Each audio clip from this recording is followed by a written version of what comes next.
I'll be back. And they are. Over 4 decades have passed since the Terminator, 1984, and Terminator 2, Judgment Day, 1991, exploded onto the big screen, redefining sci-fi action forever. But what happened to the iconic stars who brought Skynet, cyborgs, and time-traveling warriors to life? Now, in 2025, we're taking a jaw-dropping look at how their lives and appearances have changed, some gracefully, some shockingly, and all incredibly fascinating. Arnold Schwarzenegger, who portrayed the iconic Terminator, was 37 years old when he embodied the relentless cyborg assassin sent from the future. His portrayal revolutionized action cinema, with his stoic delivery and imposing physique becoming legendary. Despite the fame, Arnold's personal life unraveled in painful ways. He married Maria Shriver in 1986, and they had 4 children, Catherine, Christina, Patrick, and Christopher, but the marriage ended in a bitter divorce in 2011 after news surfaced of Arnold fathering a 5th child, Joseph, with the family's housekeeper. This revelation shattered his public image and led to years of estrangement from parts of his family. Though he maintained political influence and a few film roles post-Terminator, his career waned, marred by health scares, public scrutiny, and loneliness. Plagued by guilt and depression, Arnold now lives in semi-isolation in Los Angeles at age 77, exercising daily but no longer engaging in major public appearances. Financially secure with an estimated net worth of $400 million, he remains active in charity work but privately battles the emotional consequences of his decisions, expressing regret over a life that, despite success, often lacked true peace. Michael Biehn, who played Kyle Reese, the brave, time-traveling soldier who came back to save Sarah Connor, was 28 when he took on the role. His portrayal as a haunted yet heroic protector won hearts, but after the spotlight faded, so did his fortunes. Post-Terminator, Biehn struggled with typecasting and turned down key roles that might have saved his career. He battled substance abuse for much of the late 1990s, resulting in lost roles and broken relationships. Biehn married actress Jennifer Blanc, and they had 1 child together, Dashiell, though his relationship with his 2 older sons from a previous marriage remained distant. Financial troubles forced him to sell his home in the early 2000s, and despite a brief resurgence in indie films, he never regained mainstream recognition. Now 68, Biehn lives a quiet life in New Mexico, occasionally appearing at conventions. His health has declined, with reports of strokes and memory issues. His estimated net worth is around $500,000, a sharp contrast to the millions he once could have earned. Friends note he carries a deep sadness, often revisiting his past with both pride and regret. Linda Hamilton, who portrayed the fiercely determined Sarah Connor, was also 28 when she redefined the action heroine archetype. Her transformation from a frightened waitress to a survivalist warrior remains one of the most compelling in sci-fi history. Off-screen, however, Linda's life mirrored some of the darkness her character endured. Diagnosed with bipolar disorder, she faced decades of emotional instability. She married actor Bruce Abbott, with whom she had a son, Dalton, but the marriage ended in the early 90s. Her second marriage to Terminator director James Cameron was tumultuous and short-lived, ending in a bitter divorce in 1999, after they had a daughter, Josephine. Hamilton largely withdrew from Hollywood, citing mental health challenges and disillusionment with fame. Despite a brief return in 2019's Terminator, Dark Fate, her career never fully recovered.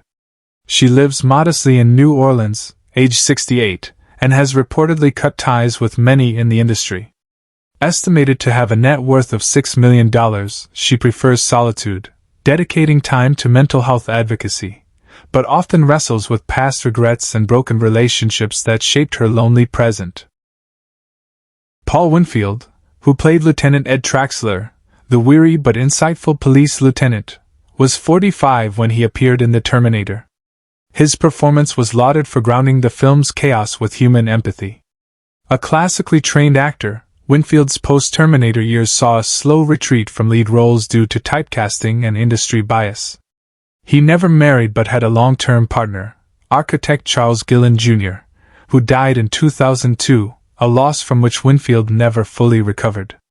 He remained private about his sexuality most of his life, which added to his emotional burden in a less accepting era. Health issues plagued him in his final years, including obesity and diabetes. He passed away in 2004 at age 64 from a heart attack, alone and with few remaining close friends. His estate was modest, estimated at under $1 million, and most of it went to a scholarship fund for minority actors. Though rarely seen in his later years, Winfield's legacy remains one of quiet dignity overshadowed by the loneliness and sorrow that defined his final decade. Lance Henriksen, who portrayed Detective Hal Vukovich, was 44 when he brought gritty realism to the role of Traxler's loyal partner. Though he became a cult favorite in sci-fi and horror circles, Henriksen's rise to fame never translated into lasting stardom.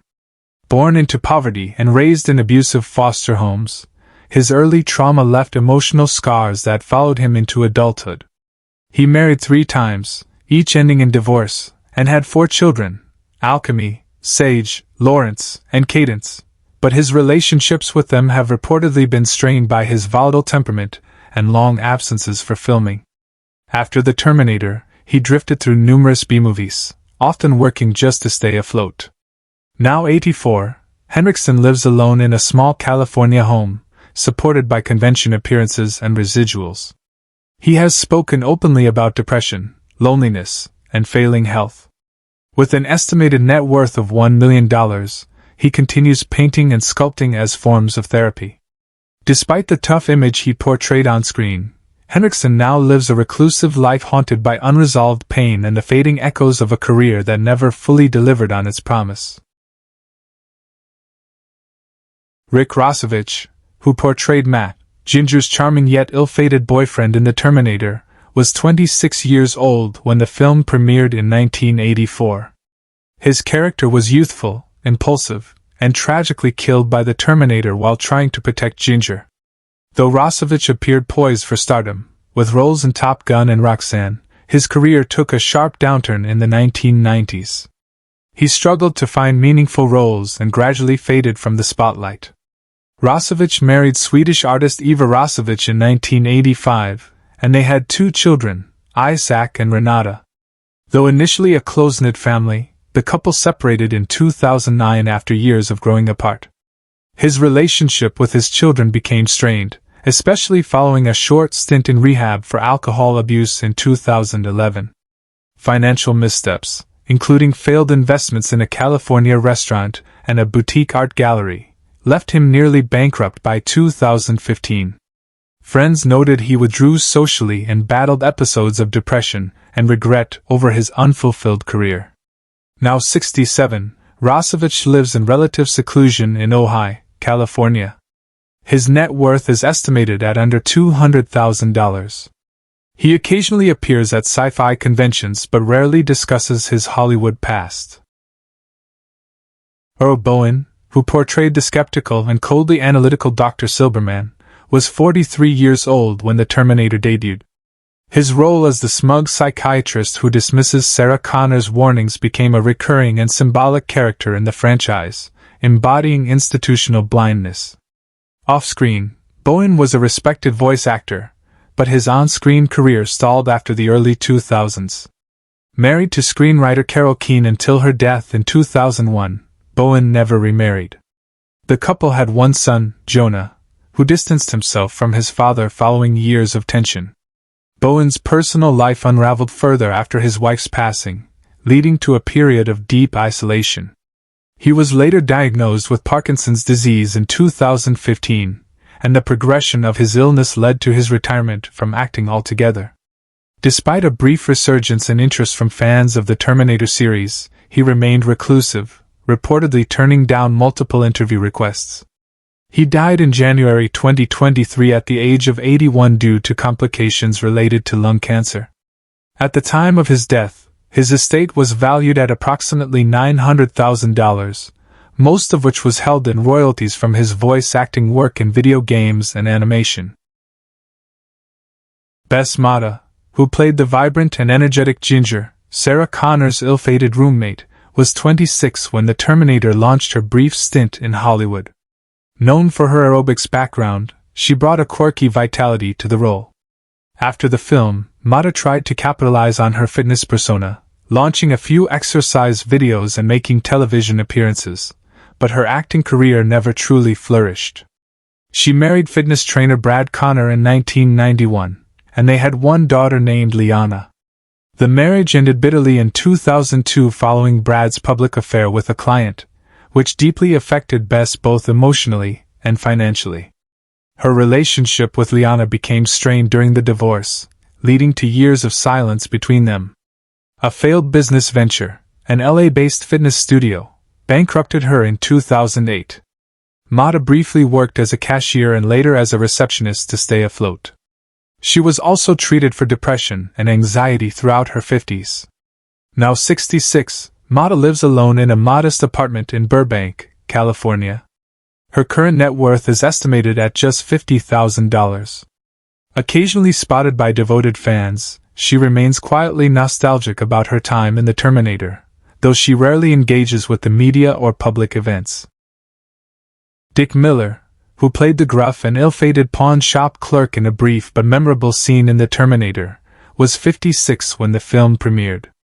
A veteran character actor and frequent collaborator of Roger Corman and Joe Dante, Miller had a career spanning decades, but he was often relegated to supporting roles. Though beloved in cult circles, he struggled financially for much of his life. Married to actress Lainey Miller since 1967, their marriage endured but was marred by financial instability and Dick's frustrations over being typecast. They had one son, Eric, with whom Dick had a complicated relationship. In the 1990s, Miller faced severe health issues including diabetes and early-stage heart failure, which limited his ability to work. Despite appearing in dozens of films, his earnings were modest, and royalty payments were sparse. Miller was known to live frugally in a small house in Toluca Lake, rarely spending on himself. He passed away in January 2019 at age 90 from natural causes. His estate was valued at around $150,000, consisting mainly of memorabilia and small royalty checks. He remains a cult icon, cherished more posthumously than he ever was during his working years.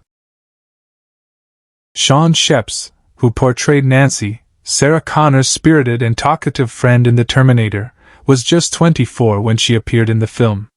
Her role, though minor, captured the carefree essence of 1980s youth.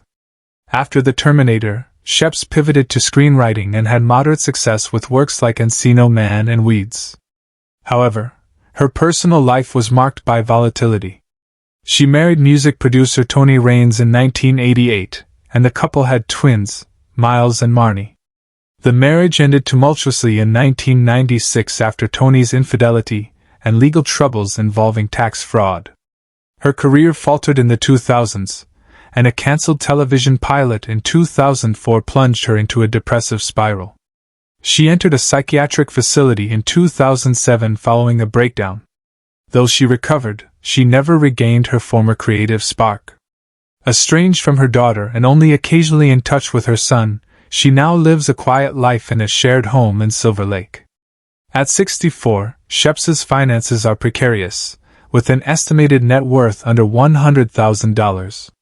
Despite the hardships, she teaches occasional screenwriting workshops and remains quietly proud of her small place in film history.